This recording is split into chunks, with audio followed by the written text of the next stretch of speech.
Getting consent and acknowledgement from your many stakeholders seems like a fairly straightforward idea until you get around to actually getting the signature. Sometimes getting a signature can be one of the most difficult tasks to complete. Sometimes you actually have to go to the person's home and have them sign a document. We all know there's just not enough time in the day to do that for every consent needed. If we all had jet aircrafts and unlimited budgets, we could do it, but that's not reality for our service industry. That's why EasyPro has the document signature portal to take care of all your signature needs. It's actually quite straightforward. You simply pull up your document first in Word. We can easily provide you with a template that you can save as and use as many times as you need to. Then when you've completed to your satisfaction, import the signature line that we can provide you. It's very simple. You can just pull up the signature line document and copy and paste that line at the bottom of the document you want signed. Once you put that one line in, it can be signed by as many people as you wish. The signature line includes the name of the person signing, their signature, their relationship to the person to whom the document references, and the date. In this example, we have completed a document about Lucinda Ball, which requires a signature. Once we have completed the document, make certain to save as, so the file can be retrieved and you do not alter your original template.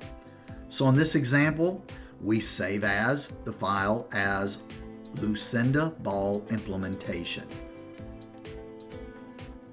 So now we're ready to incorporate this document into the EasyPro application. Just simply close the document after you have saved all of the changes. Now go to EasyPro and then to the admin link and then to Human Resources and then click on Configure Agency Document. In the dialog box that pops up, you select the document you created from the file that you saved it in. Just navigate to the folder where you saved it and select that document. After identifying the file, you should now give it a title that is pertinent to the form and that can be easily identified by everyone who will be signing it. We are naming this file Lucinda Ball Implementation. Now you will need to double-click the document table index in order to actually get that number for the document. It will now open the document in the background, and it will find where that table is located on your document. Here it is telling us that the signature table is the 8th table in the document. It is also telling us that cell 1 is where the name is and cell 2 is where the signature is, etc. You want to put the number 8 in the document table index. Now if you want the signature date to include the time as well, be certain to scroll to that option and choose it if that is your preference. Otherwise, it will display the date only. If you are using the signature table as it is formatted, you can leave all the other numbers as they are. If you've made some adjustments to the fields in your signature table, then obviously you will have to adjust this order. Since we made no formatting changes, we will leave it all as is, and now just save the document to the database. Now it is saved. You can X out of that box. So once it's saved, we need to give access to the people who will be reading and signing the document. So now we click on Non-Employee Login Access. This is our authorized rep portal for access configuration. Now we want to configure an access role. This tells why the persons have access to this document. Here you can use an existing role, or you can add a role or as many roles as you want. You will probably want to have several roles like advocates, auditor, circle of support, families, conservator, etc. For this demonstration, we will make a new role so you can understand the process. We'll just call this Lucinda Implementation. Once you click out of this, it is automatically saved and you can X out of the window. There's no need to configure a report access as this is actually a document and not an internal report, so we will not click on that. So now we will click on Configure Document Access. Now look for the role that you assign to the document. We use Lucenda Implementation.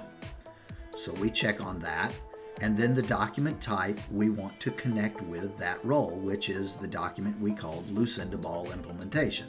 The A pops up to indicate that it is an agency document. Now you can close this pop-up and assign which users will have access to this document by clicking on Configure Users. If you already have all the possible users in here, you can just assign users to documents you have created. For instance, we want Melvin Brooks to review and sign the document. So we pull up this document under his name. He already has a username and password, so he's good to go. But let's say we want to add some users that will have access. So in this example, we're going to add John Ball, who is the brother. So we type in Ball, last name, and then John, and then give him the same access to Lucenda Implementation. And now we need a username. We will do John1234.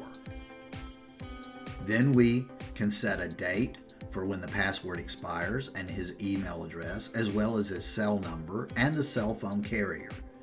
Then we'll need to click on Reset Password to set up a password for him. We'll just do something simple here for this example, but obviously you would need to pick a stronger password in a real situation.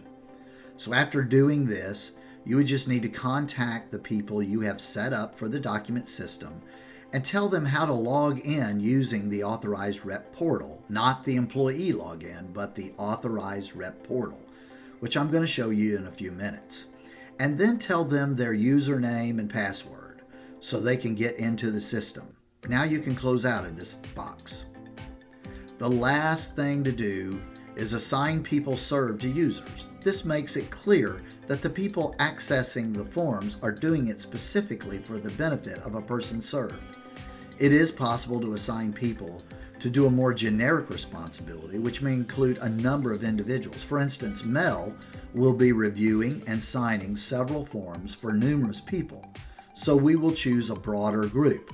But for John Ball, he will only be seeing forms associated with Lucenda, so we will assign him specifically to her. So now everything is configured, and we need to see how authorized reps can review and sign a document. When you have given your representative the URL to log in, they will look for the authorized rep login directly under Sign In.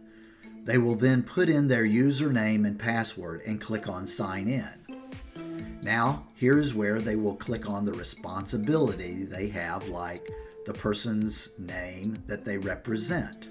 In this instance, since Mel sees many people, he chooses that broad category we assigned him, and now the document button shows up.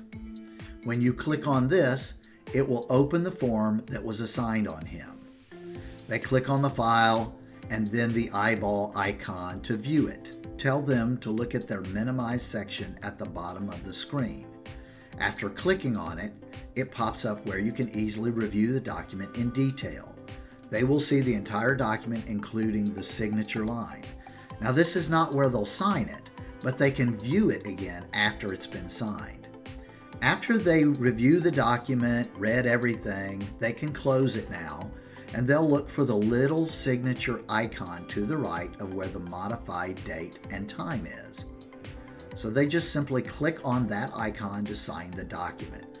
From here, the person can sign the document using any format they prefer. They could use their finger on a phone or a mobile device, or even a mouse with their computer, as I am demonstrating in this simple demonstration. After signing, they should indicate the relationship they have with the person served, and if they're happy with their signature, then they just click Apply. If they're not happy with it, they can click on Clear Signature and start all over again. Once they hit Apply Signature, there is no changing it. They can now see that it has been signed. They will close that dialog box, and if they would like, they can now see the document by clicking on Document again, and then click on the View icon. Once bringing it back up, they can scroll all the way through the document, go to the bottom, and see their signature. There it is. So now they can close the screen and the work is complete. Keep in mind that many people can sign the document. So let's say another person logs in to sign the document. John the brother logs in, and after putting in his username and password that you assigned him, he then identifies Lucinda as the person he's responsible for. Now he clicks on the Documents menu that pops up, and then the actual document that he is being asked to review and sign. He will view it as Mel did, and when he does, he can see Mel's signature at the bottom. Now he follows the same process of clicking on the signature icon to attach his signature. You may want to remind him that he can also use a stylus on a phone or a tablet if he prefers. Once he's signed and identified himself as the brother, he's ready to apply his signature. Once that's done, he can also view the document again by going through the same process.